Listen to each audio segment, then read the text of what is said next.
Hey, how are you all? I don't know what's going on, but we're stuck in the other panel again. It was working fine for like a couple of weeks and now it's busted again. Oh, StreamYard, for real. You like grate my nerves. Hold on, guys. I'm gonna have to try fix this, else I can't run anything. Give me a second. Hold on.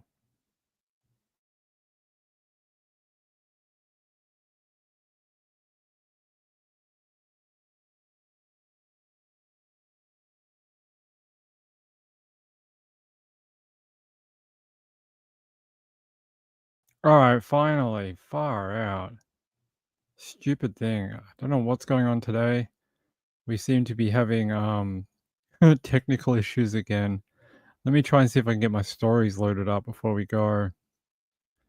Probably, hopefully. Hold on, everyone. It's been one of those mornings, I can tell you.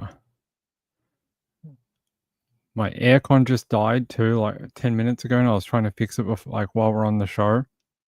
So before the show started, I realized that the aircon wasn't blowing out any cold air, and I was like, "What the hell is going on?" Couldn't figure it out, so I'm gonna have to try and pull it apart. I don't know when I get out of here after this. Hey, good to see you. I don't understand what that means. You mean you're not on the website or you're not on the YouTube? Either way, I don't have any control over it, so I can't help you. Blaze, good to see you. Marilyn Landis, sorry you had to see my dirty studio.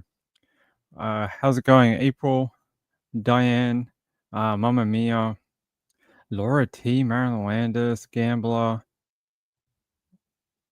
Who else is here? Rachel's here, Laura T, Kaliza's here. Good to see you all, Diane Marie. You guys all getting ready for Thanksgiving? I hope you are. I hope you are. Um, it's tomorrow, right? So I don't know if we're going to do a show tomorrow. Every time I've done Thanksgiving, it's been terrible. Like there's been no one show up. I've done it for like the last 2 years. It's like no one shows up. So I'm tempted not to do it. I'm tempted not to do it because there's no point because everyone's busy, everyone's tired or watching football or stuff like that. So I don't know. We'll see. Anyway, I wanted to bring you this very quickly. This is not too far from me. You don't normally see stuff like this in this area. I actually used to live in Mordialloc about a decade ago. I used to live in the area and I lived there for a long time. It's horrible to think. So they're saying today a man and a woman have been found dead inside a home in Melbourne's southeast. The pair, who are yet to be formally identified, were found at a home in James Street, Mordialloc, about 11 a.m. on Thursday. That's today. That's horrible. Apparently, the information I saw was a younger man and woman went to the property and found them this morning. So who knows how long they've been here. I find it very disturbing over the last 24 hours. It's been a very humid, rainy Melbourne. Everyone's been kind of huddled indoors overnight with the heat and the humidity. So, you don't think of people then taking the time to, kill each other. But apparently so. They are saying it, they suspect it is a murder S word here. And they're saying here, two bodies have been found inside a home in a beachside Melbourne suburb. The man and woman were discovered in a property on James Street in Mordialloc around 11 a.m. A neighbor said she heard blood-curdling screams from a distressed woman who had discovered the bodies. She says it was really distressing, blood-curdling scream that really scared me because it was so prolonged. It's a pretty distressing thing to hear. Obviously, that lady who screamed was very distressed. That's a good way of saying the same thing 3 times, but sure. They're saying here, Miss Lindsay said a man and woman believed to be in their 30s were pacing up and down the pavement outside of the home. And they said she saw the man stop and put his head in his hands. Victoria police are not looking for anyone else in relation to the deaths. The circumstances surrounding the deaths are yet to be determined. Officers have cordoned off the area and a crime scene has been established.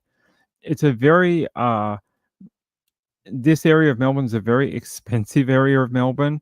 That's why I don't live there anymore, because when I lived there, it was sort of, more affordable. It's just skyrocketed in the last, 10 years, and now it's, a lot of these streets where James Street is, if you keep going down, they go down if you just go to the end of it, you'll be at the beach, and if you keep going down it, that's Beach Road, and you keep following it down, all the houses all along there, they're all like $2 million, 2.5 million, very expensive area. You're talking about like, probably the top, 10% of the property market in Melbourne. No, Lana says we're having a quiet day tomorrow. Quiet day for us tomorrow. Ah, interesting. You're having a delayed Thanksgiving. Yeah, let me show you a little bit about what the area is like. Let me see if I can flip this over. Yeah, I'm sorry you guys had to see how dirty my studio is. I have to clean it. Mrs. Ping's always like, "Don't leave stuff there. You should clean it." And I'm like, "I'm so busy, I never have time." And she's like, "That's not an excuse." She's like, "You have to clean your working area." And I'm like, "I never do." Rachel's like, "That's very sad." It is very sad. No ages, although I did hear one report that the people might be in their 50s. So here, let me grab you a different view. Pretty abnormal. I lived there for about 10 years. I don't remember, I mean, I remember there was a shooting, there was a bunch of people raided, there was a man found dead in an apartment block many years ago. I don't remember something like this though. Yeah, let's go to this is the Herald. They say a man and woman found dead in Mordialloc. Yes, we know that. Yeah, here's a bit of a view of it. So this is James Street here. If you keep sort of going down Bay Street, you end up at Beach Road.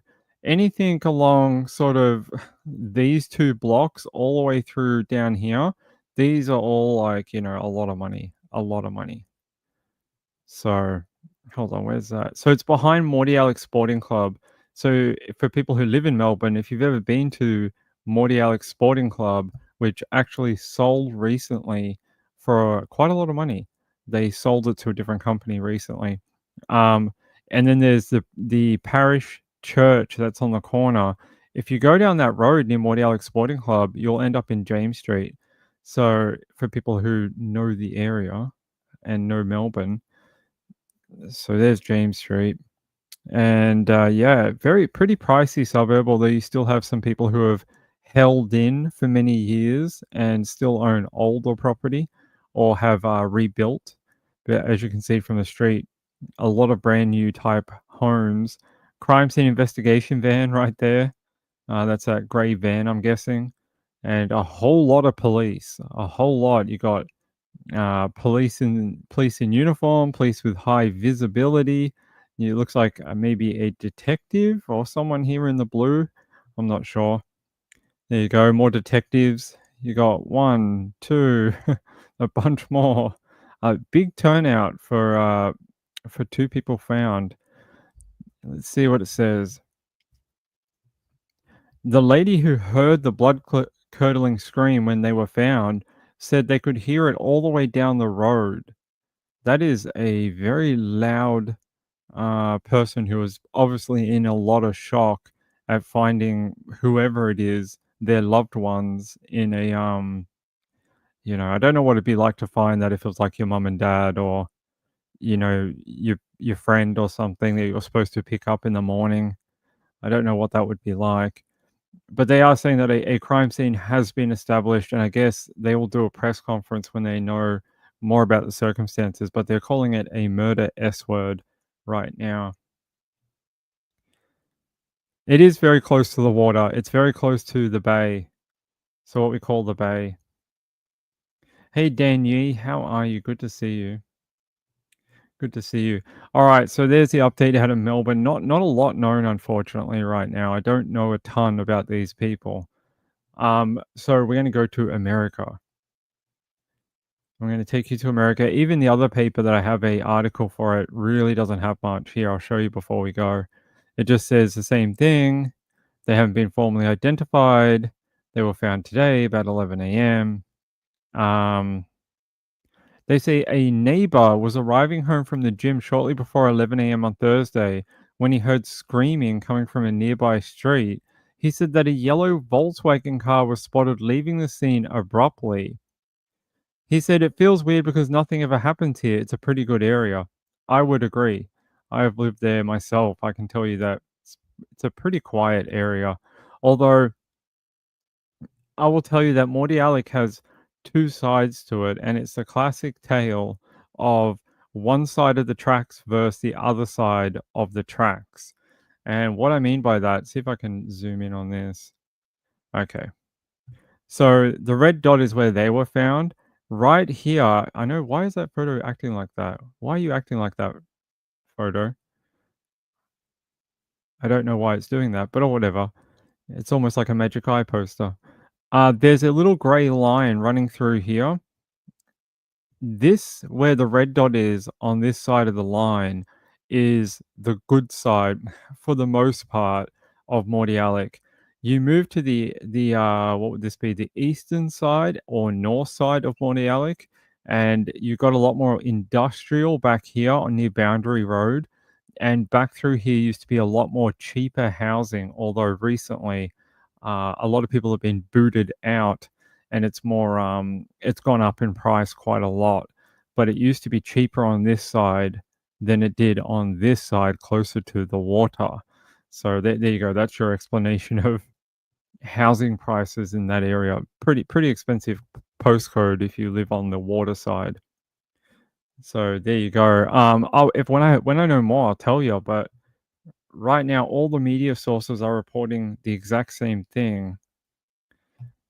Hold on, let me see if I can go down. No, it won't let you. Oh, it won't let me.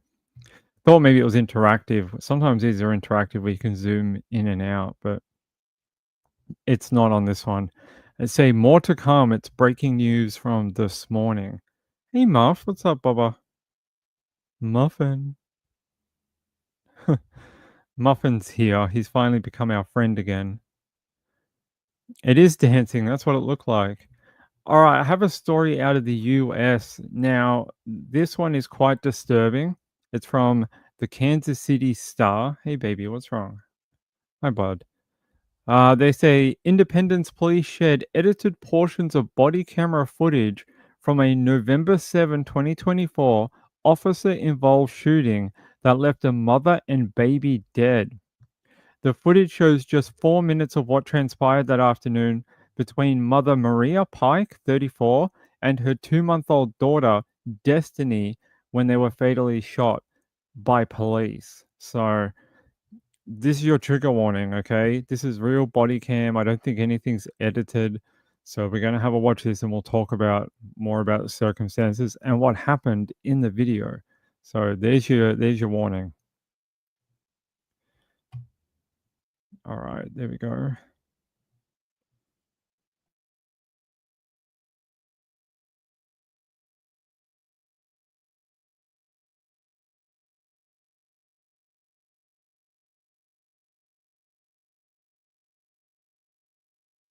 So they say the Independence, Missouri Police Department is committed to transparency. We have developed this officer involved critical incident briefing to provide the public with the most up to date information available from the incident. Involved in this? So here we go. Okay. It's an action body cam. I don't know if we're going to get audio or not. We'll see if it turns on. Okay. Is that person involved? So they obviously approach it's this my woman. husband. No. Is that person involved? No, not that person. No. Okay.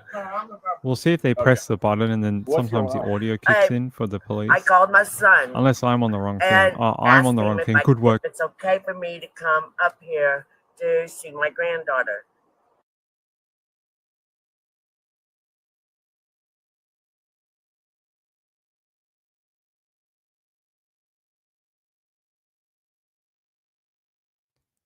All right, here we go. Hopefully they're going to show. Yeah. It's number 6. Yeah.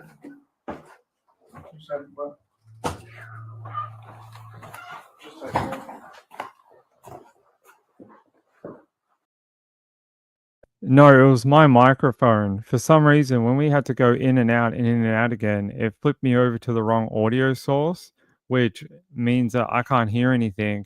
You guys can. So I can't tell if it was playing any audio. I thought it had no audio.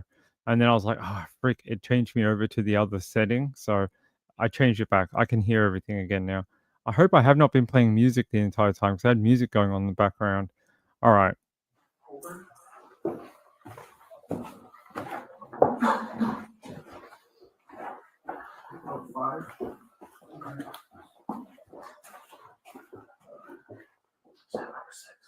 It's 5. Okay.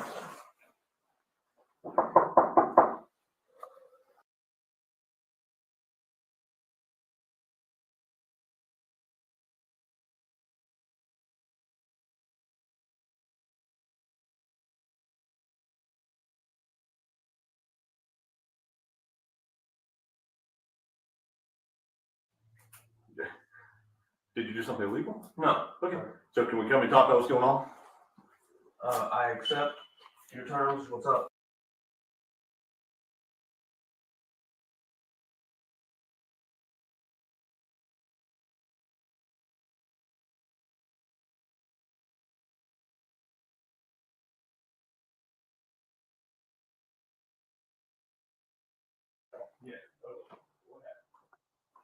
Hi there.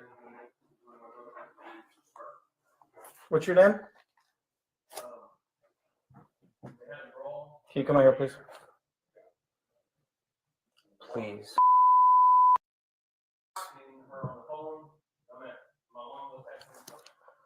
I got her in the closet.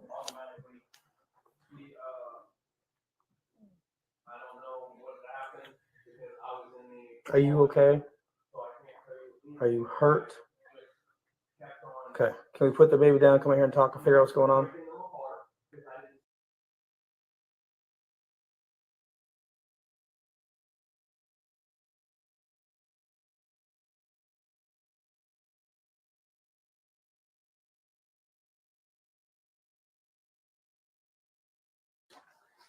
You gonna give her to the baby? Okay.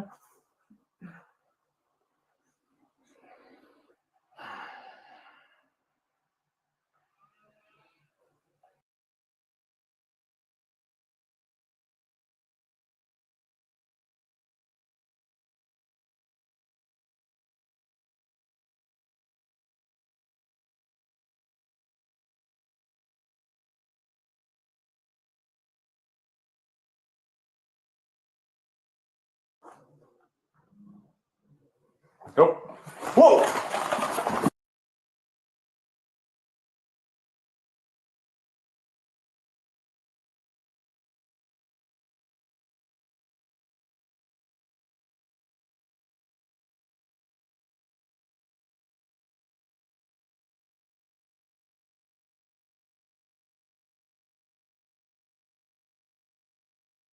That was brutal. I'm glad they didn't show police blowing them away and the child. That would have been extremely traumatic to watch. But if we go back here, it's almost like this feels like it was almost planned. Because like, why the hell would you have a large kitchen knife right there on that bedside table or behind it? And then you can see she's holding the baby almost. I don't know if she's holding it almost as a shield, but that's how it feels a little bit. She's almost thinking that, oh, they won't shoot me if I've got the baby, but I do have a weapon. That's, you know, this is the kind of crazy stuff police have to deal with every day.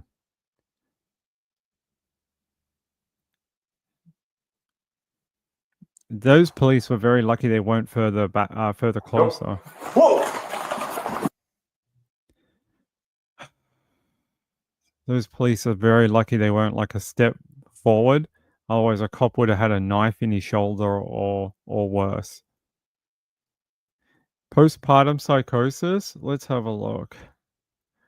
So it says here, in a surprise video news briefing Wednesday, Independence Police shared edited portions of body camera footage from a recent police shooting that left a mother and baby dead. That footage on November 7 showed the mother, Maria, moving towards officers with a large kitchen knife raised above her head. Maria's 2-month-old baby, Destiny Hope, was still under her left arm as she brandished the knife. The video ends before the officers open fire and, deliver those fatal shots to both of them. They say police shared the footage with the text accompanying it. After nearly 3 weeks of remaining tight-lipped about the shooting, officers did not offer an explanation about why they shared it when they did, and did not announce a critical incident briefing until 75 minutes before it was scheduled to begin on the day before Thanksgiving. So they were hoping the media wouldn't report on it because everyone's away.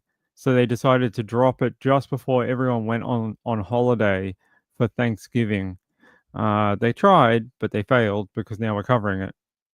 They say the video briefing was posted to their Facebook account and emailed to local news outlets. The footage shows only 4 minutes of what transpired that afternoon before Pike and Destiny were fatally shot.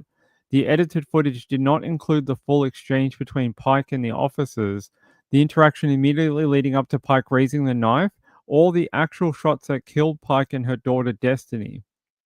They're saying here, she retrieved the concealed large kitchen-style knife and charged at officers while still holding the child.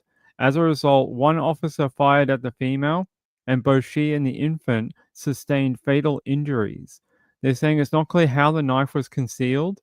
The police spokesman did not answer any follow-up questions from the paper, including about why the knife was described as concealed. Well, I'm going to have a guess at that, and I'm going to say it was probably behind the. They may have had it somehow hidden behind the, like the bedside table. That's where it almost looks like she grabs it from in that video. And now I know they've edited it, so it's hard to know. Yeah, let's go back here.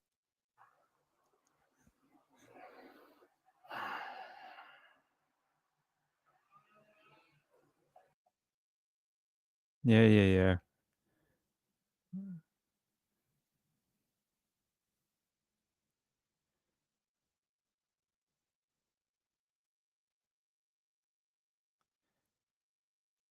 All right, we read it. Here we go. Show us the incident. Go. She bends down quite a far away, and if we zoom out to here, there's a view of that table. If I can find it. Not there. Yeah, let me see if it's in a different view. There was something there. I don't know if it is a bedside table, but some sort of structure. I don't know what the hell it is. Can't see it.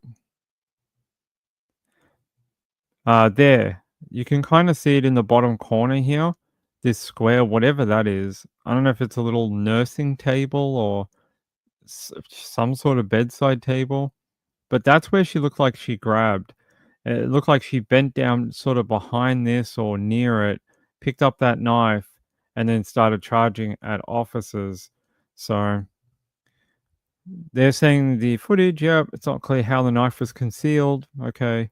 They say, as it says in the release, IPD will have no further comment until the conclusion of the investigation into the incident.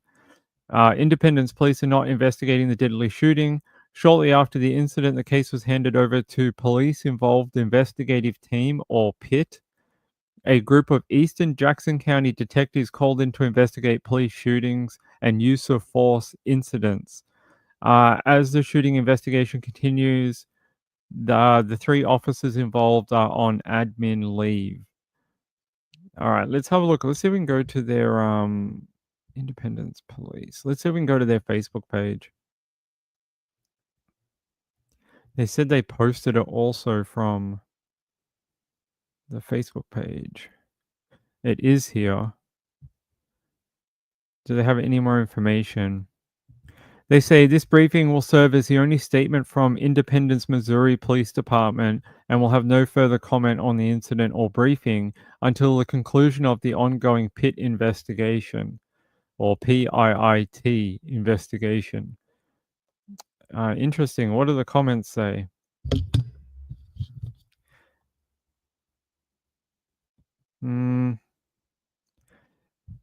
someone here says they should have waited for mental health response team that was on scene to interact with her.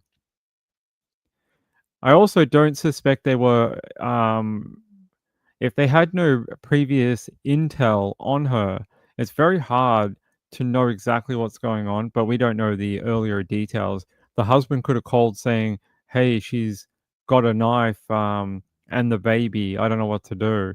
So we just don't know what the earlier phone call was. The woman was holding an infant. Shooting was a way to de-escalate. Pepper spray and tasers. When she's got a kitchen knife and she's charging at officers, I don't know. I think sometimes it's very difficult to second guess an officer pulling a weapon like that. It's hard. Woman of Steel, hey, good to see you. Catatonic, good to have you. Yeah, I don't think the officer would have intended to kill the baby. I don't think that's what they wanted to do, and I don't think they wanted to deliberately shoot her either. But I think they felt like they were left with no choice because she was so forwardly aggressive. She was also non-compliant. So if you look through that footage, you'll notice that they did give her directions, but she did not follow any of those directions.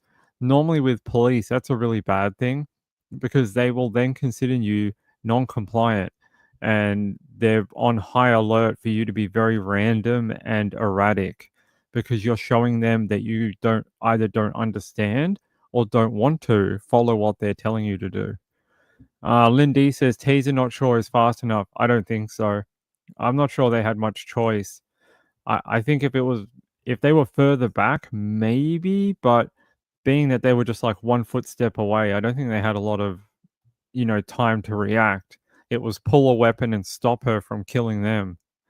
Rachel says, I wouldn't second guess a decision like that. I wasn't there. That knife was huge and very close to them. Like I said, if they were just 1 step forward, she may have got him. She may have injured them. She is very close. Yeah, let's have a. This video plays a bit better than the other one. I'm going to mute it. We don't need to listen to it again. Yeah, hold on. Let's read some of these earlier things again. Hold on. Let me pause it so I can read the entire thing. Okay. As part of our commitment to transparency, we will show the relevant video, evidence, and law enforcement response to the incident. Because this investigation is still active at this time, our goal is to provide the public with a better understanding of what occurred based on what we know up until this point. A word of caution, the images and video you are about to see are very graphic and, you know.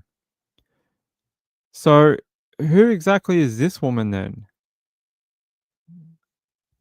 Do they tell us? We understand. No, they don't. Who is this rando out here? And there's a guy here, another person. All right, what do they say in this? On November 7, 2024 at 1:54 p.m., 2 IPD officers responded to Oval Spring Apartments regarding a physical domestic disturbance. Upon arrival, IPD officers contacted the calling party in the parking lot of the complex. That's the woman we just saw. Okay, now we know who she is. After collecting information from the calling party, it was determined a domestic assault had occurred. Did the baby? No, we know the baby belonged to the woman. So I was like, did she steal the baby? But no, we already know it's her baby. All right, let's go up here. They go to the door. They knock on the door. There's a dude in there. Officers knocked on the front door of the apartment with the apartment manager. Contact was made with an adult male who let officers into the apartment to continue their investigation. There's them knocking on the door. One officer located an adult female in the bedroom closet who was holding an infant. Officers spoke to the female for over 11 minutes while she was holding the infant. The nightstand can be seen when the officer entered the room, held a large concealed knife. So it was that nightstand. There it is. Oh, is that the knife right there? Hold on, I might be able to show it to you. If you guys can't see it, let me see if I can put this up. Can you see it right under that nightstand? I'll show you the enlarged thing I just took. Here.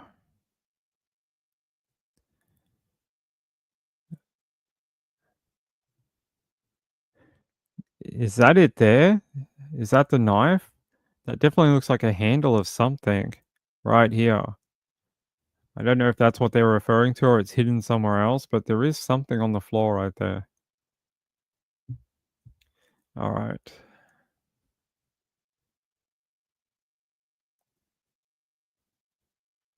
Oh, it's so hard to tell with these body cameras. They're so wobbly. Hard to know. Hard to know if that's it or a cable. The quality's not great.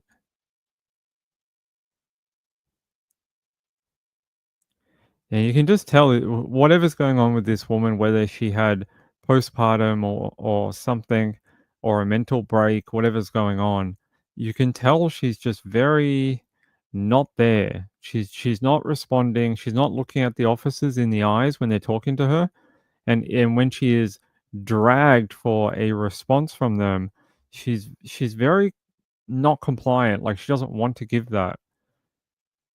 Officers tried multiple times to convince the female to release the infant. The repeated attempts failed, and she exited the closet, walked past the officers, sat on the bed next to the nightstand. They said this was not at the direction of officers who attempted to have her remain where she was. Yeah, they don't want you moving around because they don't know where the weapons are. That's why. There's her and the little baby. And there's her and the child. She retrieved the concealed large kitchen knife and charged the officers while still holding the child, and as a result, they were shot. And unfortunately, yeah, very sad. It's a sad case. Kaliza said, "How did the mum get to the nightstand from the closet without police officers stopping her?" Well, we don't know because they didn't give us that footage. We have no idea. They've edited portions out, so we don't know what happened between the closet and her going to the bed. All it says is that police did not tell her to do that and that she did it on her own. So it wasn't a command that they gave to her, like, go sit on the bed. They wanted her to stay in the closet and hand them the baby. So they wanted to make sure the infant was okay, and then they're going to deal with her. But she didn't follow their directions and just took it upon herself to go sit on the bed. And then she grabbed a knife and then bang bang. Unfortunately, I can't really find a ton about this. Yeah, let me see if I search their names, does something come up? Maria Pike.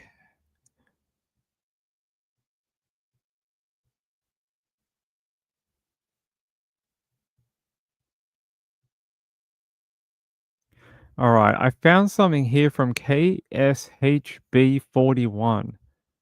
What TV station is that? I don't know. Never heard of them. Oh, it's NBC.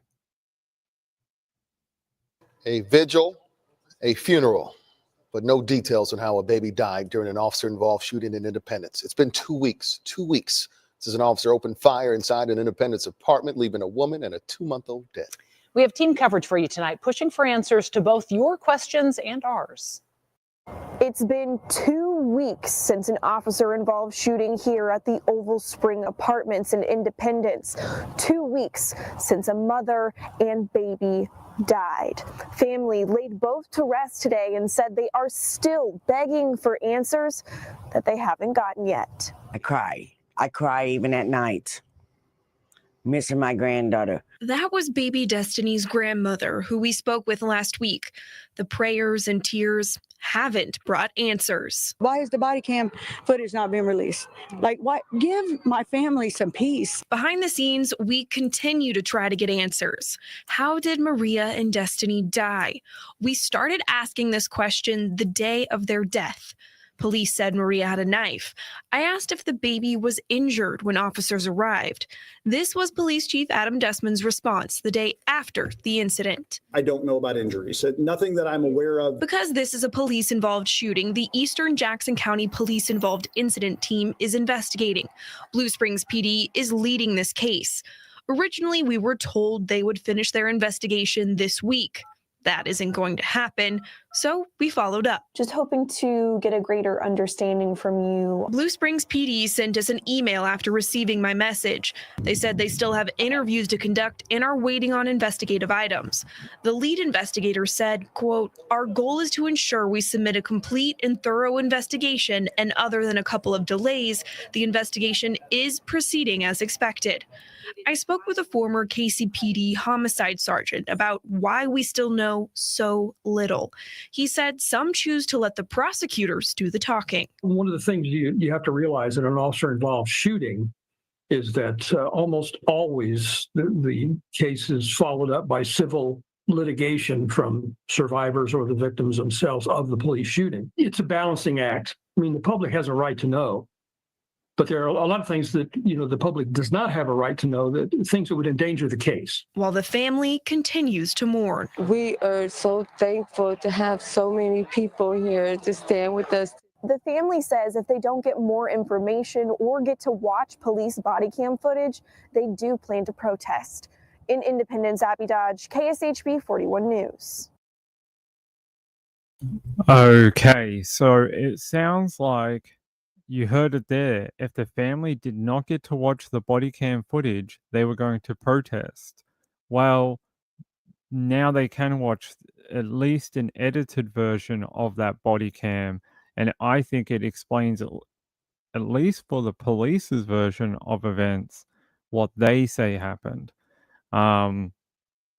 They asked for it, and now they have it. So where we go from here, we'll have to wait for the investigation to play out. I don't know what's wrong with that woman, whether she was suffering, but it's very concerning. Yeah, so KSHB has been the one taking most of the lead on this. They do have their own thing here. They had a body, what do you call it? Like a body, like a, Pink's got a mental blank. Like a body behavior expert, someone who can tell like what's going on without the verbal, description. And they say here that the baby was only born in August, so baby's not very old. The mum was only 34 years old.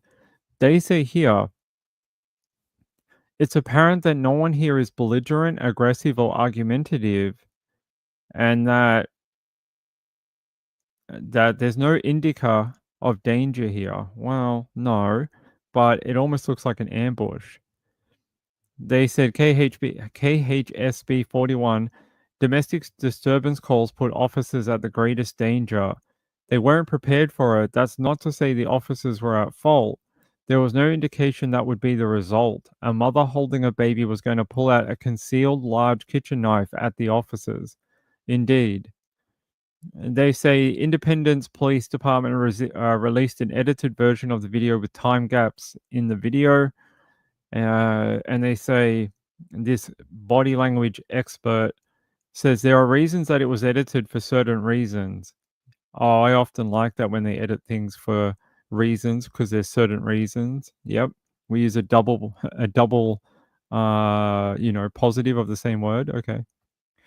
Then they say, which we can only speculate on. Eventually, the entire video will likely be released. I agree. Once that internal investigation is over, I have a feeling they're going to give us everything from the moment they get to the car park till the shots are fired and after. They say, I'm not going to say that the department was trying to conceal anything. That's the last thing they want to do. They want to be as transparent as possible. To the extent they believe they release what they feel is appropriate to be released at this time. The released body cam footage shows Pike in a bedroom closet holding Destiny. She looks just very vacant. Like, very disconnected is the word I would use. Disconnected. Footage from the officer who discharged his weapon is heard asking Pike if she's okay and if she's hurt, followed up by asking her to set the baby down. There apparently was a reason why that officer wanted the mother to put the baby down. We just don't know what that was. Was she a suspect? Had she harmed the baby? Was that one of the reasons for their call originally? We just don't know. But in the officer's mind, he felt it was prudent to ask to separate the mother from the child for whatever reason. That is a good point.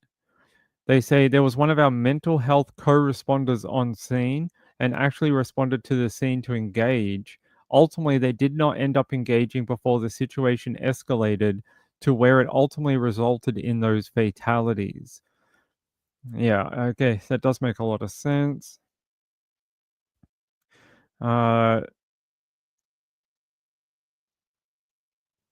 Okay, so the reason why that mental health co-responder was not allowed into the apartment to engage with the woman is because they hadn't cleared the scene yet, so they couldn't make the apartment a safe place for that person to enter.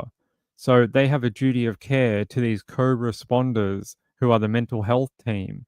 They can't just bring them in to something where maybe someone has a gun, someone has a knife like we saw, and more than one, like maybe they don't have the reflexes of the police officers, so when she pulls a knife, the police back off but they don't, and then they get hurt. So I understand why they had to clean the crime scene first. I mean, clear it. So they had to make sure everything was okay, and then if she needed extra help, that's why probably they wanted to separate the baby from her, have someone hold her in that closet, clear the room and the rest of the apartment and look for any weapons, and then bring in the mental health team.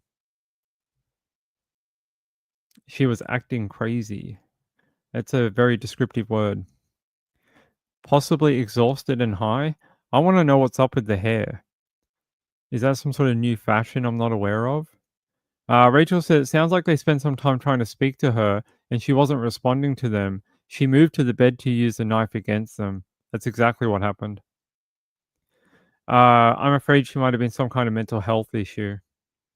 2 months or 3 months, 2.5 months since she had the baby would put her right in the, the postpartum illness range. Yeah, it often presents itself only very quickly after a child's birth, although it can happen up to a couple of years later.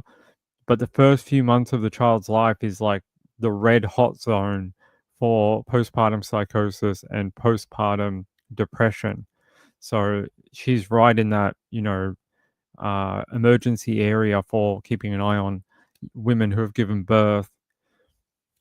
Hey, Nana Lana, good to see you. Pretty horrible though. A 2-month-old baby unfortunately did not make it, and its mother also died. It's not the stories we like to read about, I'm telling you. What do they say here on this one? There you go. You can see that knife. That is a very large weapon. And I want to know what this guy has to say about her having the knife. Yeah, body camera footage. Here's a photo of her in hospital when she gave birth to the baby. That looks like a newborn. What's with the hair? Was she a cancer treatment or something like that? Because it's interesting. Her hair looks completely shaved near the birth of the child, but she could have been having chemo or... Can you have a child and have chemo? I don't know. I would have thought it would be very dangerous to the baby. And then you see her, she looks very aggressive, with that knife. She really wanted her expression earlier on was very blank, very vacant. But as soon as she grabbed that weapon, her entire personality changed and she looked very aggro. All right. Awful story. Here we go. Family members say Pike was suffering from postpartum depression. I reckon it might have been more than that. Postpartum depression doesn't cause you to grab a knife normally. I would say maybe she was a little further along in that diagnosis. Sad. Very sad. Here's a photo of her with the baby another time. So the father, the guy on the bed, his name is Mitchell Holder. And apparently Pike reportedly told hospital staff that she was homeless and was concerned about the welfare of her daughter and that she had been living with the baby's father, Mitchell. That's him there. Oh, what a cute little baby. How very, very sad. This is the lady that was sitting on the outside the apartment. Her name is Talisa Coombs. She was asked to check on the baby's welfare on the day of the shooting. Oh no. Brutal, very, very awful story all the way around. Yeah, apparently this lady, she must have worked for the Department of Social Services. Apparently the couple were ignoring phone calls and any attempts to help them after they had alerted them to the mother and the child almost being homeless, but wouldn't accept any help or phone calls from the department. Social services eventually requested the couple and their child attend a meeting on November 6, just one day before the fatal shooting, and Coombs said one of the social workers she had been communicating with told her to accompany them to the meeting after they missed a previous one. When the couple refused to answer calls from the department on the day of the meeting, Brian said Children's Division worker told them he and his wife would get custody of the baby. Huh? Brian said the Children's Division worker told them he and his wife would get custody of the baby. Okay. They said they were going to take that baby and give it to us to take care of until Mitchell and Maria got some help. Ah, okay. So they were trying to take the baby away for a period of time until they were in a more stable situation. They say the Children's Division employee also reportedly asked the grandma to check on the couple that day because they weren't answering the phone. Okay. So that must be Mitchell's mom.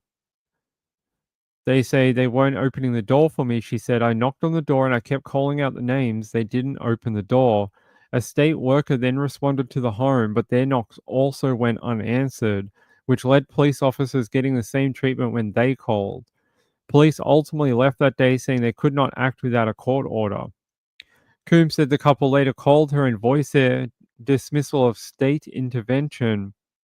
Their exact words to me and my husband were, I don't want the CPS in my life, and I'm going to get rid of them if I have to call the police on them. The following day, just hours before the police-involved shooting, Coombs said she received a call from the Children's Division employee who asked her if she could check whether Destiny was still alive, which is when Coombs said Pike attacked her. Her husband says the Children's Division should have gone to that apartment themselves and not sent them. If they thought that baby was in danger, that's their job. They should have went up there.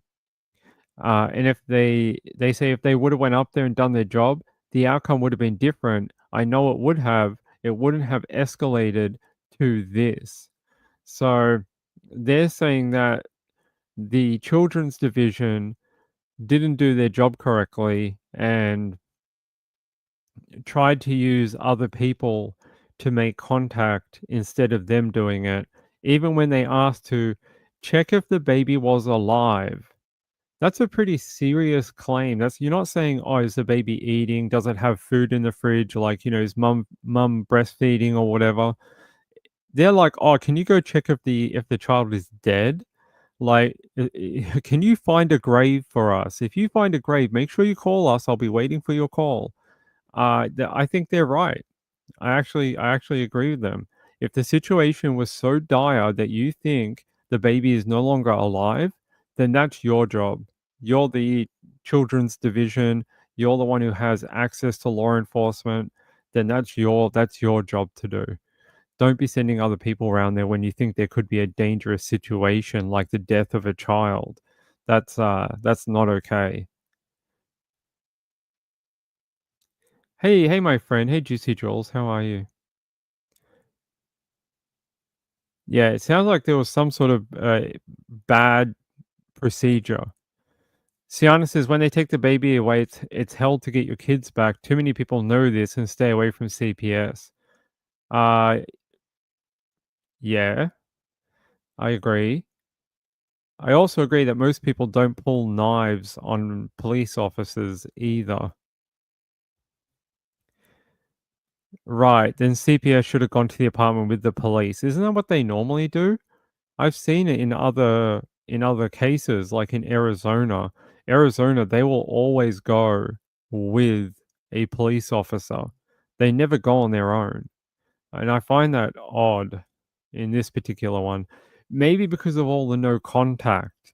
Maybe because they had a feeling the couple were constantly ignoring CPS, that just to find out if the child was alive, maybe people that knew them would get a quicker answer.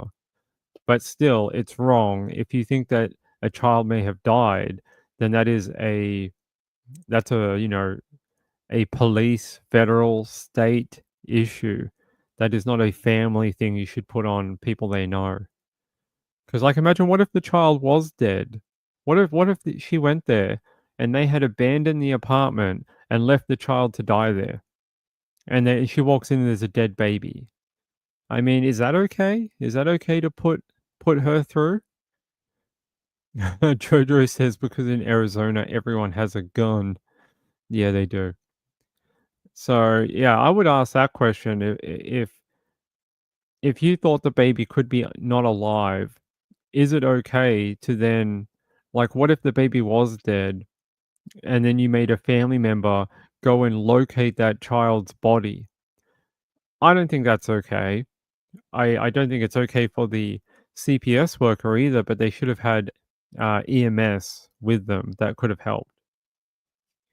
Either way, it's a very sad case. I mean, I feel like there may have been signs here and no one paid attention. Or they did, but no one intervened enough. But hey, you grab a knife, all bets are off, you know. You can't do that. Doesn't matter how bloody postpartum psychosis you are. You would have to know in the back of your head that you pull a knife in front of an officer and they're going to shoot you. Like, I'm Australian and even I know that. Like, our cops won't shoot us, but I know if I was in America and I pulled a knife, they're probably going to kill me. Like, that's just how it works over there. They just don't take threats very kindly at all. They they just they just neutralize it. Unfortunately, little baby died. It's not very kind. Yeah, it's very sad. Like 2.5, 3 months old. Didn't last very long on our Earth. Sienna says, but you really have no choice but to comply with CPS. This one was nuts to pull a knife. That's the S word by cops. It could be. Maybe she so badly didn't want to give up the child that she was willing to do, death by cop. Maybe she's like, okay, well, this is the end. I don't want them taking my child.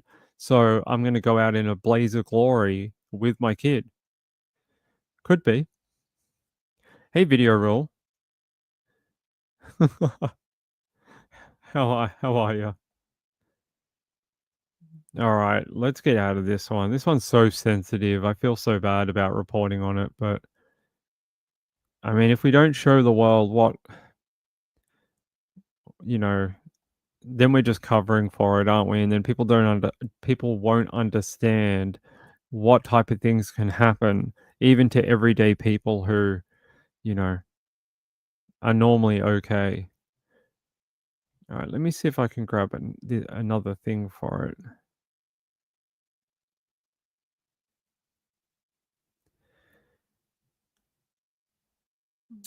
There was another body cam released today from KPTV Fox 12 in Portland, Oregon. And this is a man shot by officers in, is it Camas? Or Camas? I don't know how to pronounce it. St. Helens. There we go. Yeah, let's see what this one says. A man who was involved in an officer-involved shooting earlier this month was arraigned today. New body camera footage gives us a closer look at what happened that day, and we do want to warn you, some viewers may find the following video disturbing. So this is the body cam footage that was released today. Clark County Sheriff's Office says that they arrived to a home on Northeast Everett Street after multiple reports of gunshots. Officers used a drone and found Wetzel standing outside of the home. They say that he eventually entered a Kia SUV in the driveway, and as officers attempted to make contact, gunfire broke out. They say that he was taken to a local hospital, treated, and then released into custody. He now faces charges of assault, burglary, and more. His trial is now set for April 21st. Last year, Gordon tried to turn around restaurant.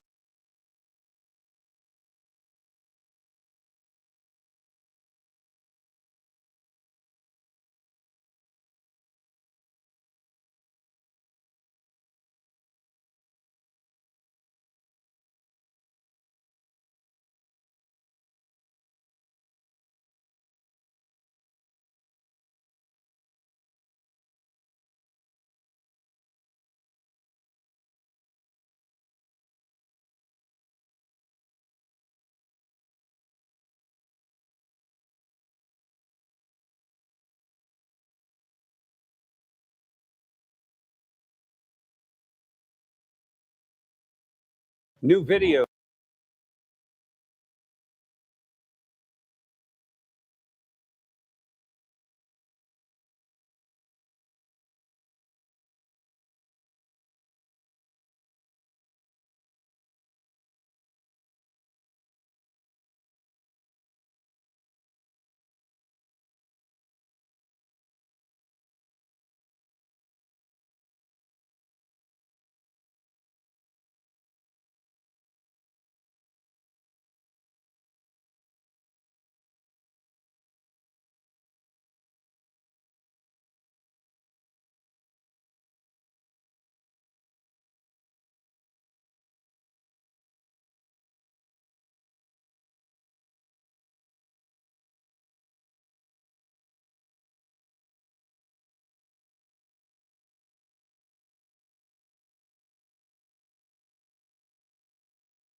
Oh, I'm muted again?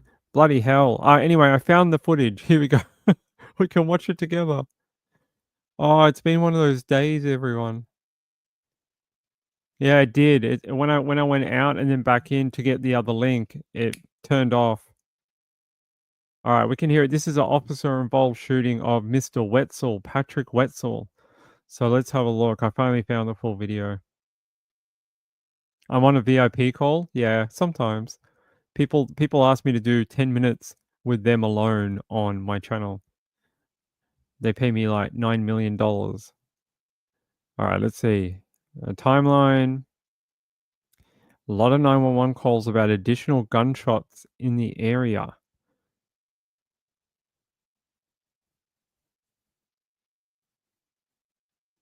A lot of writing on this one. Just show us the video. We don't read anything. Just show us the bang bang. Apparently this guy survived. So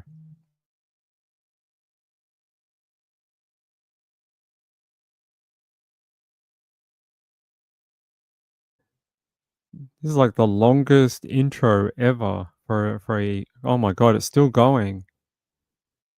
How long is this thing? All right. We don't care about. All right, here we go. Once the Bearcat gets here, we'll load up our contact units, and then we'll make our approach. Yeah, I copy, will do. Bearcat arriving. All right, he's back at the house. He is under that lighted patio. Disregard, he is now getting in the driver's seat of a car that is facing out to Everett. He is in the driver's seat at this time. All right, it looks like he's sitting inside the vehicle facing Everett. The door opens, but no lights coming on or anything at this time. Corporal Pardue, are you ready in the Bearcat? Bearcat's moving. And from UAS, still no change. He's sitting in the driver's seat of the vehicle. Correction, he just got out of the driver's seat of that vehicle and he's walking back towards the patio. Yeah, G3's arrived, making contact. Did re-enter that vehicle and close the door. All right, Patrick is in the driver's seat. We're giving him commands. All right, Patrick has a gun in his hand. He's yelling at us to get off this property. All right, he's pointing a gun at the armor. Okay, he's pointing a gun inside the truck at the G3. He's still holding the gun towards us. All right, we have shots fired. Suspect is down.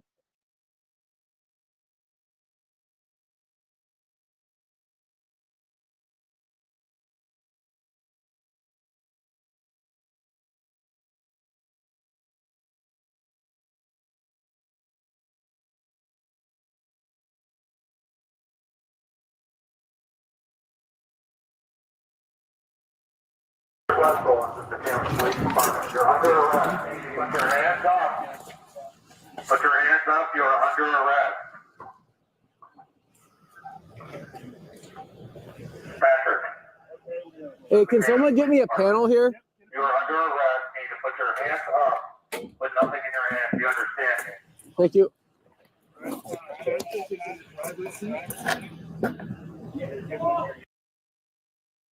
He obviously didn't understand because he tried to drive off and then pointed a gun at officers. So, no, I don't think he understood your commands. I'm sorry. All right. Patrick, we can't hear you. If you want to talk to us, just call in the 911.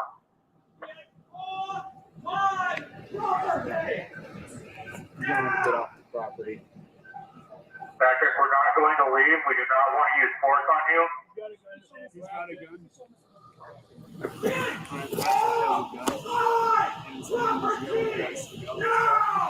Let him know, force, all that good stuff. Force warning. Yep. He's got a gun. Look back. Patrick, this is the Camas Police Department. Yeah, he's All right, Steve, I'm going to take a shot on this guy if he's pointing at us. Force used against you. This force may include the use of police canine, taser, 40mm less lethal rounds, chemical munitions, or lethal force. Patrick, we do not want to use force on you. You're under arrest. All right, Steve, I'm going to take this shot on him. Shot away, shot away. Suspect is down. Okay, you good? Yep. Okay, that's it. Good. We're all good. All right. Everybody hold. That cop is a hell of a shot. He was just like, I want to get out of here. It's cold. It's late at night. This guy's being a dick. I just want to get out of here. Here, let me take the shot. And he was good. He's just like, I didn't even see him look through the scope or anything. He was just sort of like, yeah, that'll do, and just fired off 4 rounds, and I think it went through his neck. Unfortunately, it went through Patrick Wetzel's neck. They did get him medical help, and he was taken to hospital, then charged. So these are very hard to watch. Why? He didn't die. He's all good. See? Man shot by Clark County Sheriff's deputies in, is it Camas? I can't remember what it said on the video. Released from hospital and booked into jail. Patrick Wetzel booked into Clark County Jail on suspicion of first-degree burglary, second-degree unlawful possession of a firearm, reckless endangerment, aiming, discharging a firearm, and 4 counts of DV, no contact order violation. So, no, he's all right. You don't have to be all anything about it. He's cool. He survived. Did not die. Actually, let's see. Did they go up to him in the video? Hey, take his spot. Yeah.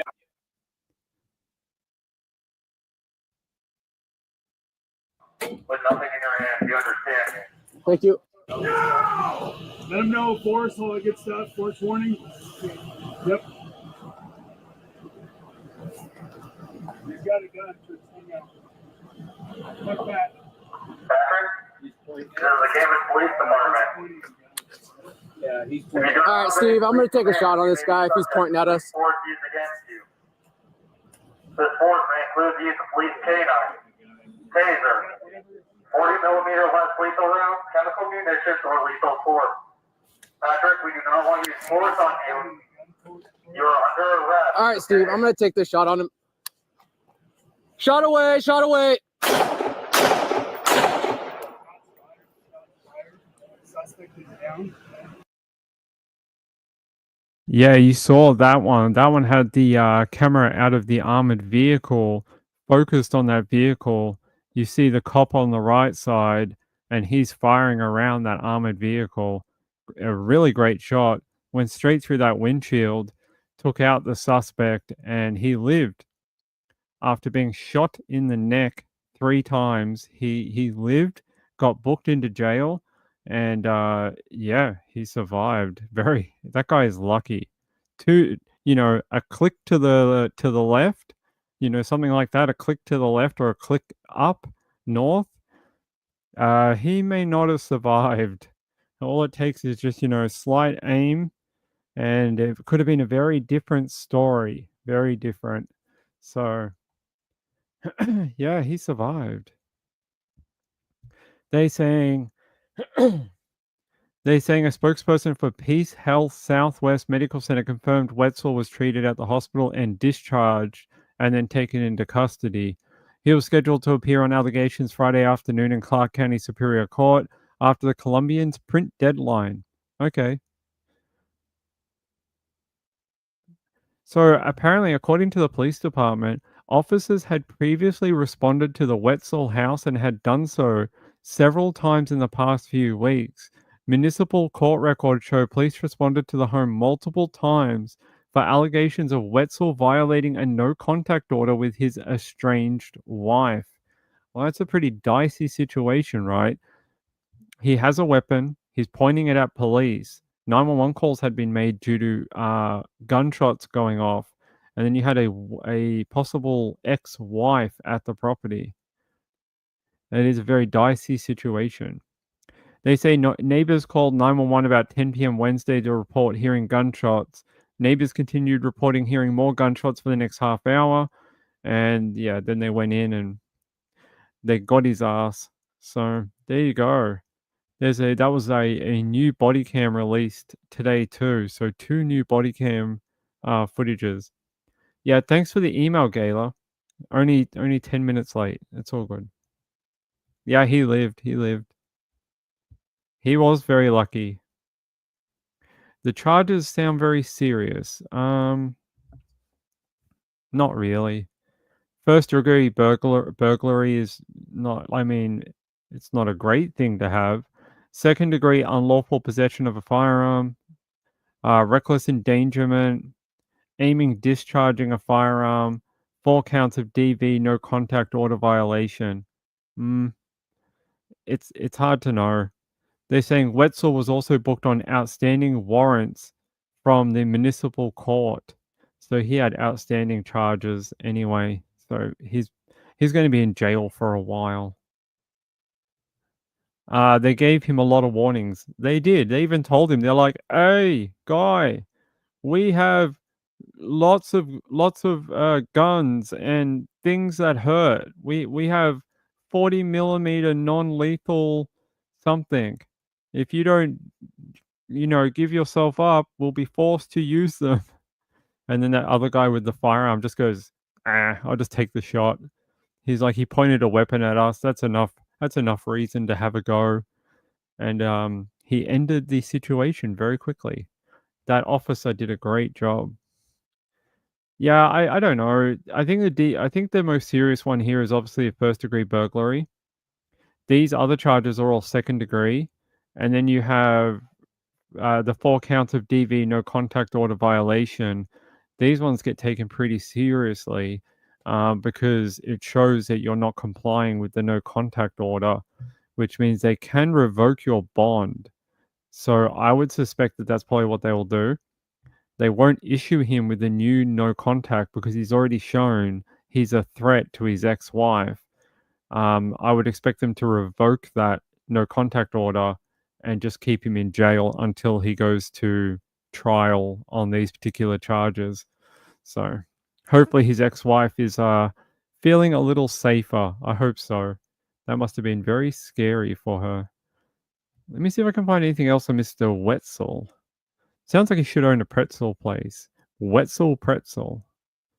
All right, let's see.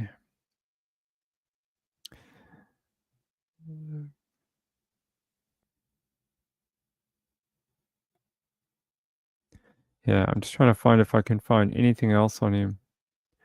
What? They're saying he was on a unicycle? Here's a photo of him.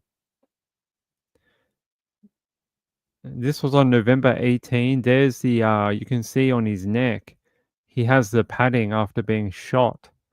So he has that. He's wearing his nice Ninja Turtle suit here. They obviously think he may be a threat to himself.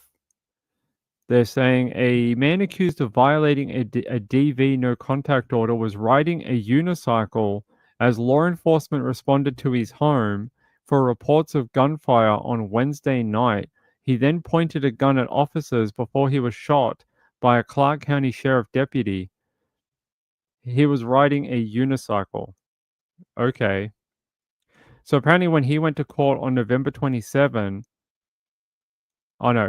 before then, after he was arrested on these charges, he's actually due in court today.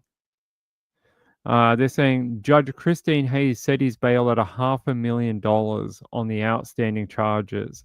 He's been scheduled to be arraigned on November 27. That should be today. They say if he posts bail, do you think this guy has $500,000? I don't think so. The judge ordered he be fitted with a GPS monitor and be required to show proof he has surrendered all his firearms. They say the DA, Renee Olsept, said she had concerns about Wetzel's mental health. She said she may later ask the court to have his mental health evaluated. Court records state Wetzel's estranged wife obtained a civil protection order against him just last week, which prohibited him from coming within 1,000 feet of her home in the 2300 block. Or he's not allowed to have firearms either. They say investigators say Wetzel's behavior over the past few weeks has been erratic, including staging guns at entry points to the home, breaking into his own gun safe, and they say he was texting his wife things like next step, corner, and kill, and a picture of a gun saying it was talking to him. Yeah, if the firearm starts speaking to you, you might be going down the wrong way. They said he also sent messages to his ex-wife to die by police, according to the probable cause affidavit. Yeah. About 2 hours later, officers were again dispatched to the house for reports of shots heard. This time, 3 different neighbors reported hearing the gunshots coming from behind the home. They're saying they responded, and then what happened in the video is what we saw happen. I find it interesting that for some reason he was on a unicycle. It's, wait, what did that say?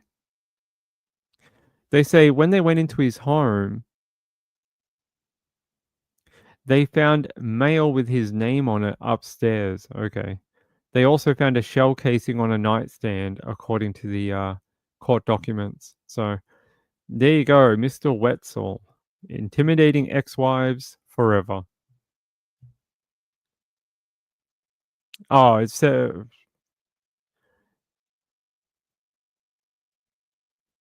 17th today. No, because it's the 18th.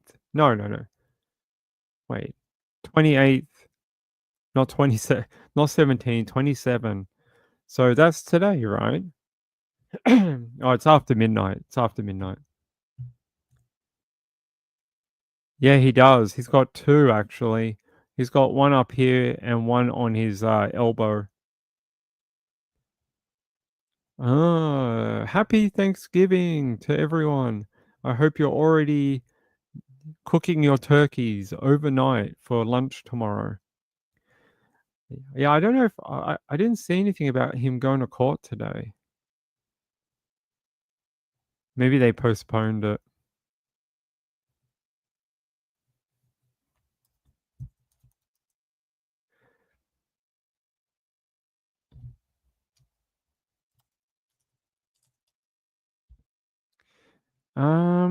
Yeah, I don't see anything 4 hours ago from KPTV.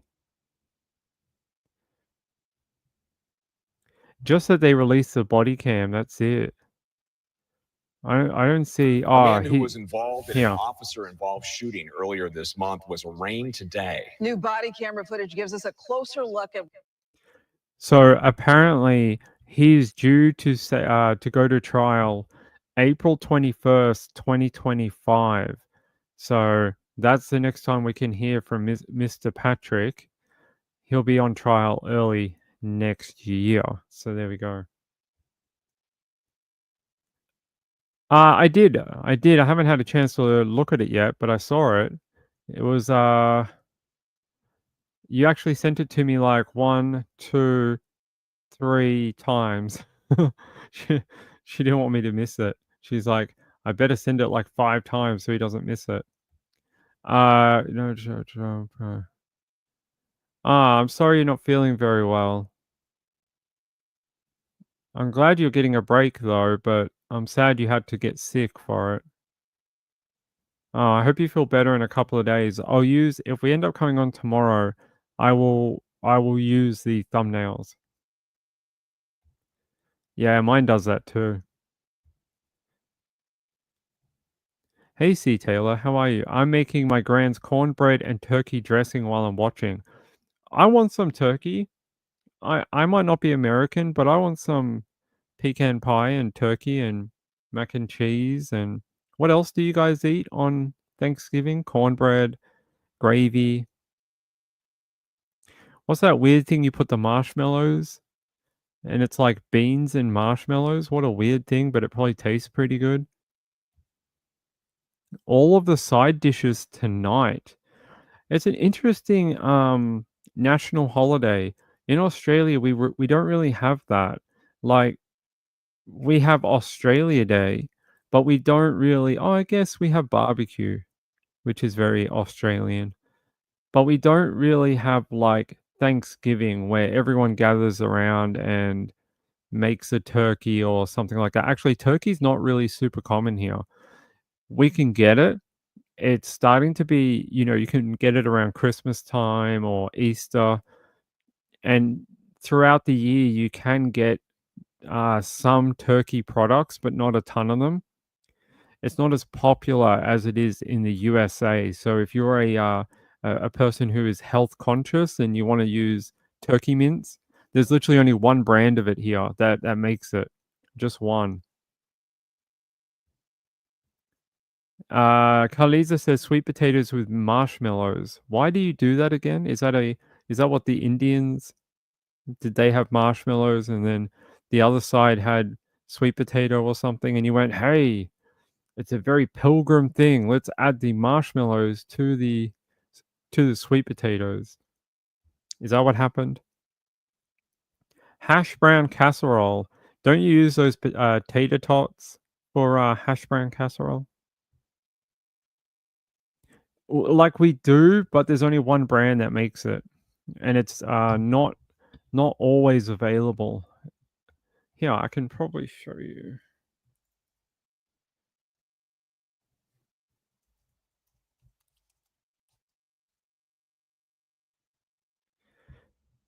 See, I can't actually. I'm gonna have to take a screenshot. Can't show you the page due to privacy reasons. Here. So if I go to my local supermarket and type in turkey mince, this is all I get.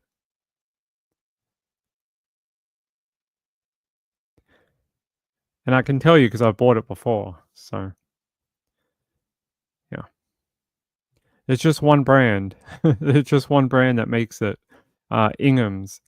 So there's just one brand. So you can get. I don't know why one is $10 and one is $7. The $7 one is 500 grams and the $10 one is 400 grams. Our pricing is all backwards in Australia.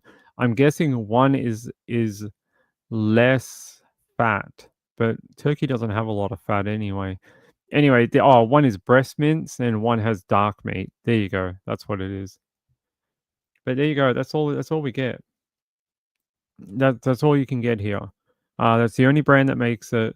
There's no other place to get it, and that's about. Do you know how much a kilo of beef mince costs in Australia? Do you know how much? Like $18 a kilo. $18 for a kilo of ground beef.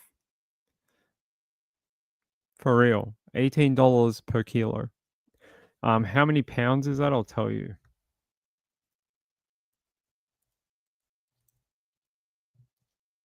So that's so for $18 you get 2.2 pounds of ground beef. 2.2. Oh, really? Robin Hood says turkey sausage with pasta is good. I haven't tried that. I don't know if I can get turkey sausage, but I'll have to try. We don't get a lot of items that you have in America we don't tend to get, unfortunately.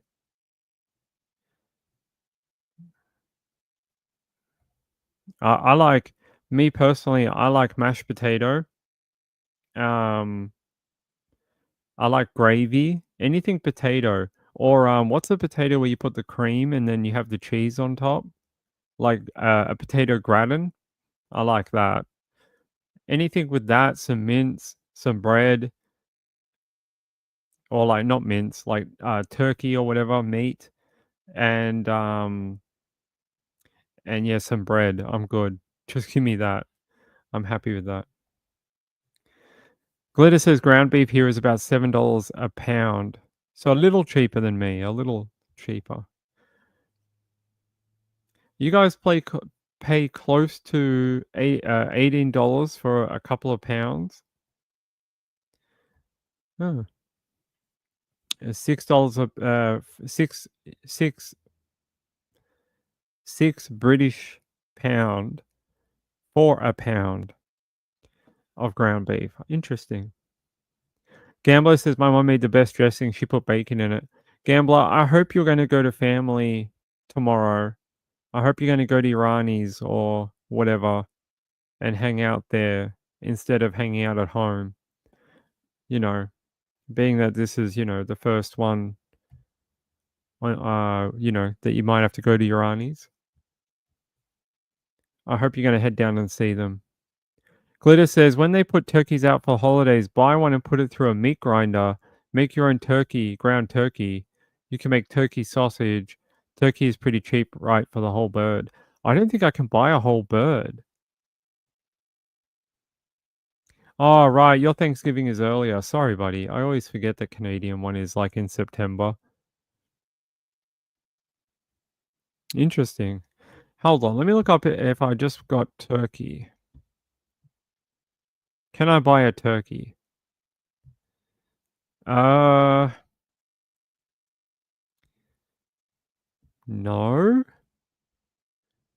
No.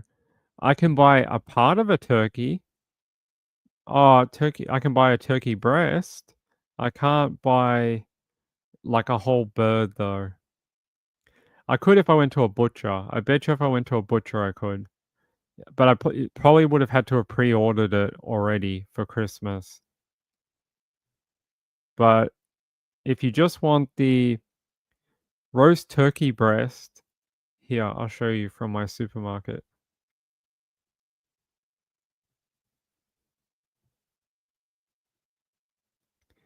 Where is it? There we go.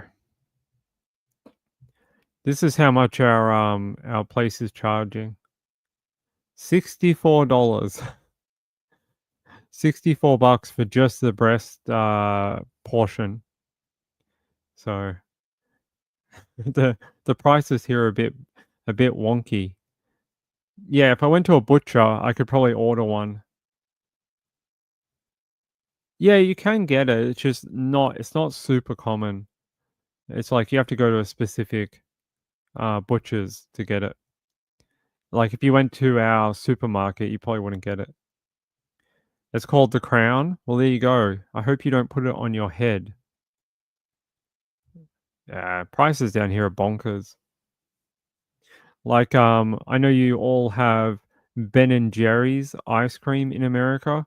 If you want a tub, a half pint tub of Ben and Jerry's is $15 in Australia.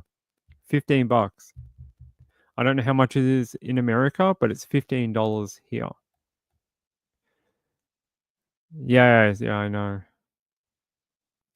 Yeah, there is, Reby, there is yeah, they're not farmed on a mass scale, but there are a couple of farms that do them for the holidays. But you have to, if they're very limited, you have to ask for it, you have to order in advance.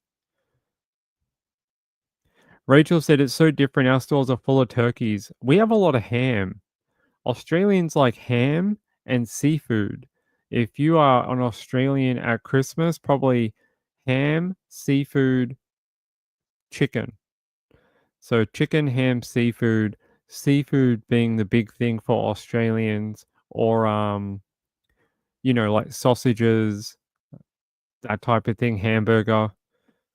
Because down here it's summertime, so at Christmas we eat different food. We're not going to sit there and make, you know, a 12-hour roast turkey when it's 100 degrees outside.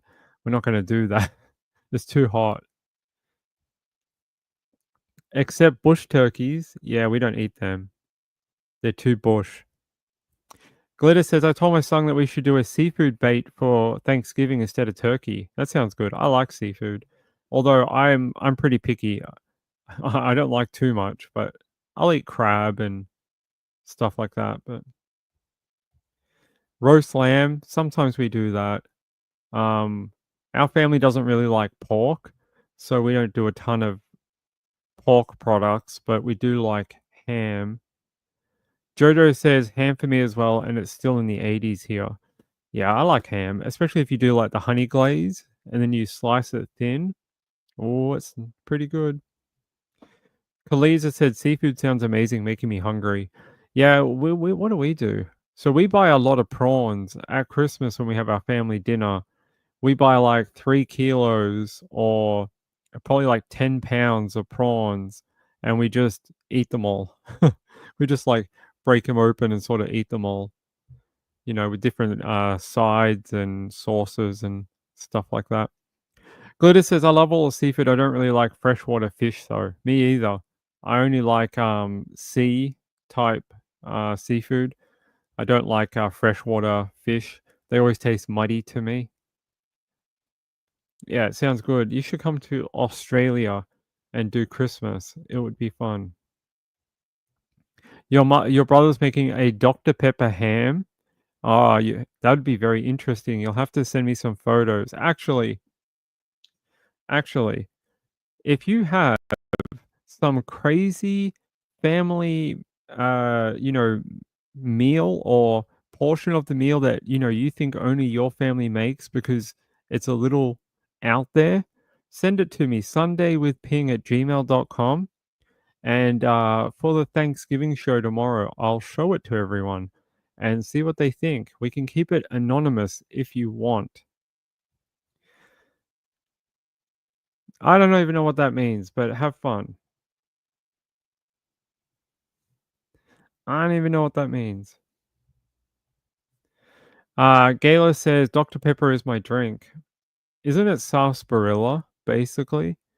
Isn't it like root beer? It tastes very medicinal. I'm not a huge fan of Dr. Pepper because they don't really sell it here. I've only had it when I went to the USA, and I'm a bit of a I like, get this, I'm a very cheap person because apparently my favorite one is Minute Maid.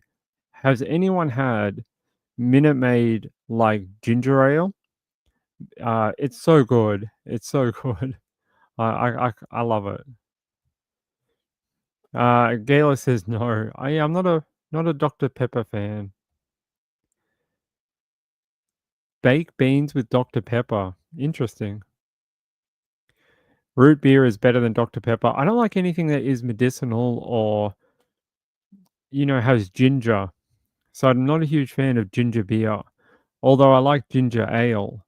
I just don't like ginger beer. But I'll drink ginger ale, like dry ginger ale. I'll have that.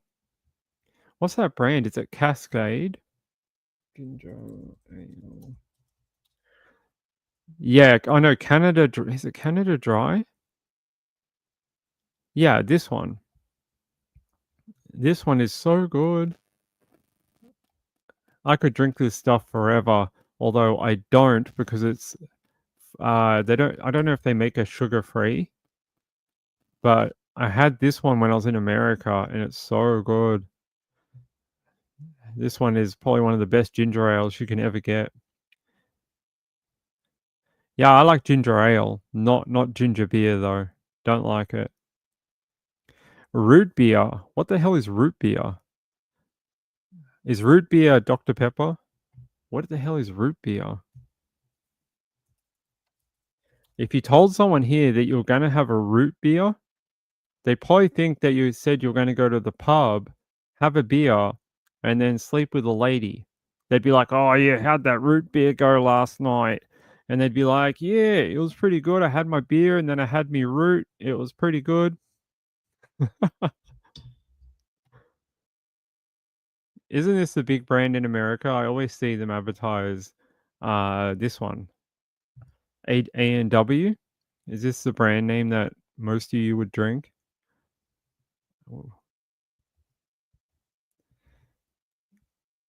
I love ginger ale. It's so good. Canada Dry ginger ale has 0 sugar. Oh, I didn't know that. Maybe I can drink it more. A&W, yeah. What? Robbie says we used to make it when we were young. It is from a bug. Really? Canada Dry does make it sugar-free. I'll have to look for it because I stopped drinking it because I only drink sugar-free drinks. I don't drink anything that's got sugar. Jojo says hugger root means something different here. Definitely means something different here too. It means you're having a good time with a lady friend. Or a male. Hey, no judgment.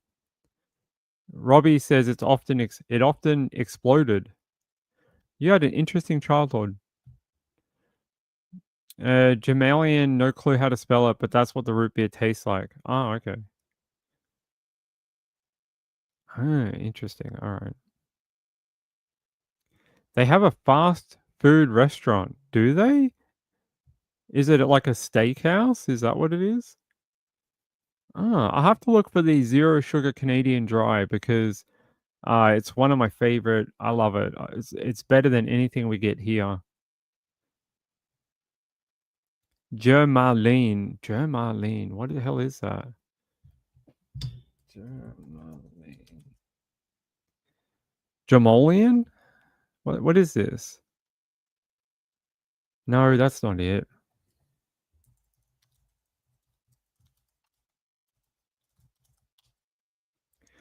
Yeah. What is root beer? Known as sarsaparilla. So we can get, they do sell that here, but we don't call it root beer. We call it sarsaparilla. But yeah, we don't call it root beer. What is the actual? Oh, okay. It's this. It looks like a Can't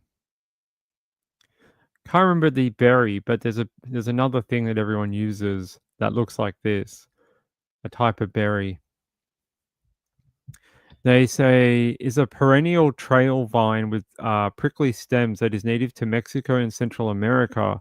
Common names include sarsaparilla, or Honduran sarsaparilla, or Jamaican sarsaparilla. Sarsaparilla. Interesting. Apparently, it was registered in the U.S. Pharmacopoeia as a treatment for syphilis. Okay. Hey, you got that? You got that syphilis? Make sure you drink your sarsaparilla. You have to clear that. You have to clear that up. We'll get you otherwise. Gambler says, "I never tried sugarless ginger ale. I doubt I'd like it." Oh, they have sugarless Mountain Dew, and I was like, "Oh my god, finally!" Because I love Mountain Dew, and I was like, "Finally, they made a sugar-free version." I tried it, and I was like, "This is the worst tasting thing on earth. It's terrible. It tastes like crap." Interesting. The only good takeaway in America is Cracker Barrel. Cracker Barrel is so good. I think I could live there. If they keep serving me that chicken fried steak with the white sauce and the mashed potatoes and the bread, I think I could weigh 400 pounds. I think I could. I like Cracker Barrel. It's pretty good. Zero sugar Mountain Dew tastes way better. No, it tastes terrible. It tastes like it has no carbonation. It tastes flat. I had like 10 bottles of it and I was like, I'm gonna love this. And I tried it and I was like, this tastes horrible. Who wants this? No one wants it. Although they make the pink one, can't remember what it's called, but there's like a pink one. That one tastes a lot better in the sugar free. When they used to make it with the syrup, and then what did they used to call that in America where people, they used to go to the something hop, a soda hop? Is that what they call it? A soda hop? Is that where you're going, Moonlight View? Are you going to the soda hop? Yeah, it tastes flat. Well, at least the ones in Australia do. They just don't taste like they got any carbonation at all. Glitter says I can do flat pop. They do have the pink one. Yeah, the pink one's pretty good. I like that. All right, I think we're winding down for the night. I think we're just about done.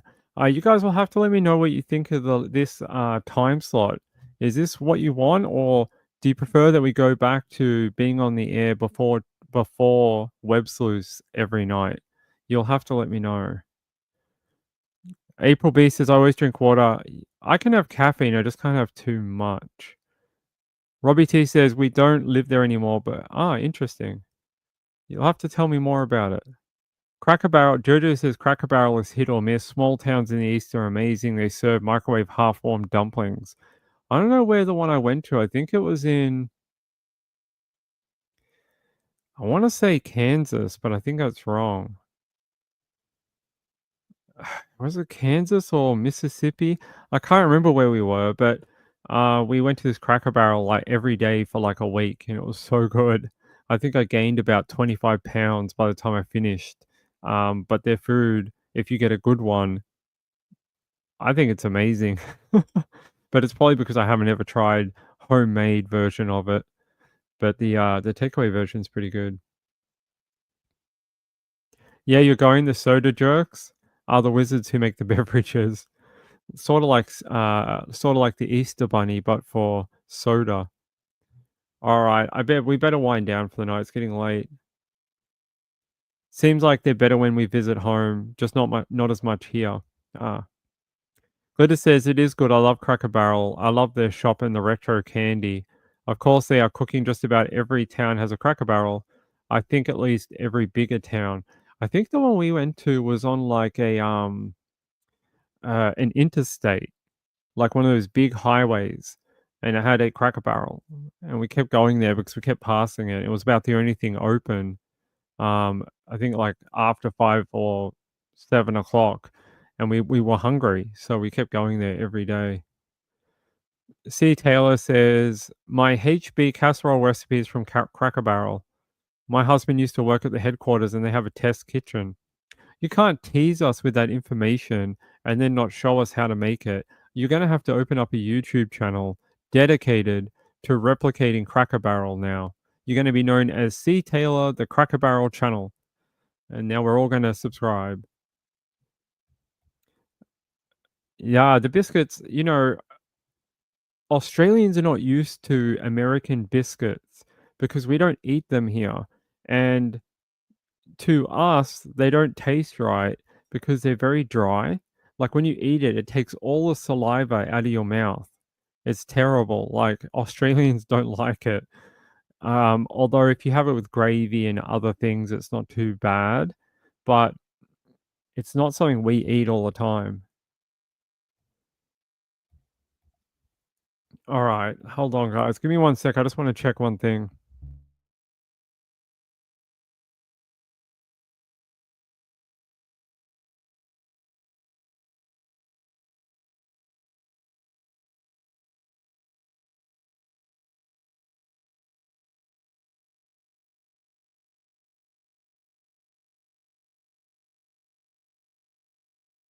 All right. I don't know if I'm going to come on tomorrow. I don't know. We'll see. Is Trish doing a show tomorrow or no? If she's not doing a show tomorrow, I may come on early. But if she's not going to do a show if she is going to do a show, then I might just take the night off. I've got some things I need to catch up on before the wedding, and she is doing a show? Really? She doesn't normally do Thanksgiving. I think I've done every Thanksgiving for her for like the last 3 years. We'll see. We'll see. I don't know. She said she would. We'll see. I'll come on. I always want to come on.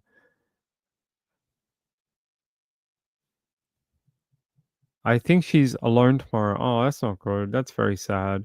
I hope her son calls her and tells her. Okay. And tells her how much he appreciates his mum, because being alone in Texas on Thanksgiving can't be fun. So I hope he calls home and tells her how much he appreciates her. All right, we'll come back tomorrow.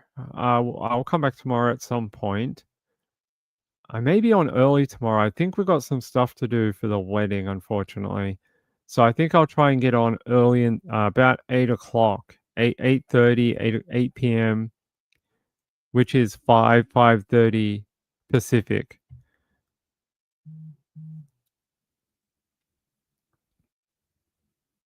Okay. Will call. Well, I hope so.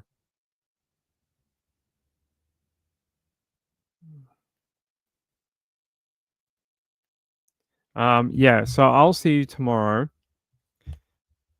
What are we going to have tomorrow? I don't know. Maybe we can find some crimes that happened on Thanksgiving in the past. Maybe if I do some research tonight. By the way, I didn't run with anything from the Kobayashi thing because it's all a little up in the air right now, especially with the death of the dad, that I just want to leave it alone for a little bit and just see what happens. But hopefully we'll find out some more information shortly on that one. But it's all just a little not okay. What? I type in Webster's chat and it disappears. Maybe they banned you. Maybe they banned you. Yes, it's still weird. Oh, weird. Maybe Moonlight View, did you accidentally ban her? Did you accidentally ban her from the other chat? Maybe she did. Maybe she did. You know, you never know what she gets up to. All right. I hope you enjoyed tonight. We did a lot of body cam footage tonight.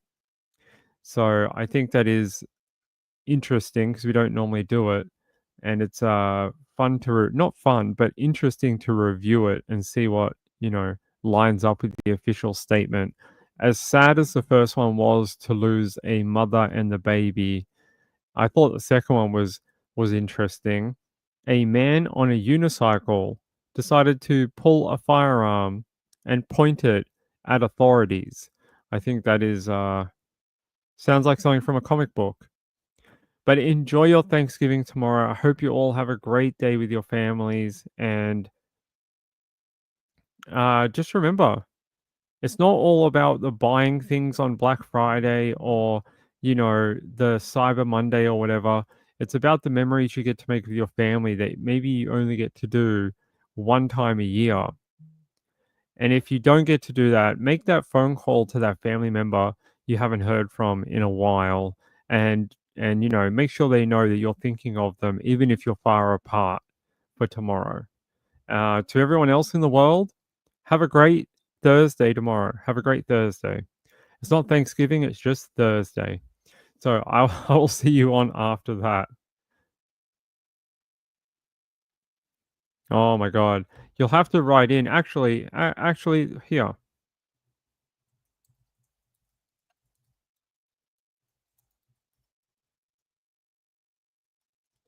Do you have a kitchen crime for Thanksgiving? Do you have a recipe that's so weird that only your family eats it? Email me at sundaywithping@gmail.com and tell me about your Thanksgiving crime. It could be a bad thing you did. It could be a meal you burnt. It could be replacing sugar for baking soda. You tell me your crime of Thanksgiving, and we'll read it out tomorrow night on the show. And we'll do that tomorrow for you. Or if you have a recipe that's really bizarre, tell us. Do you have a turkey and banana sandwich on Thanksgiving? If so, email that email down below. Yeah, but anyway, have a great Thanksgiving. I don't know who's playing football tomorrow, but it's not the 49ers who they are dead. They are just dead. They are done for the year. 49ers will come back in 2025. I'll see you tomorrow though at some point. Yeah, good night everyone. And yeah, get some sleep. Tomorrow or today should be a lot of fun if you're in America. Bye. Good night. Good night. Bye-bye.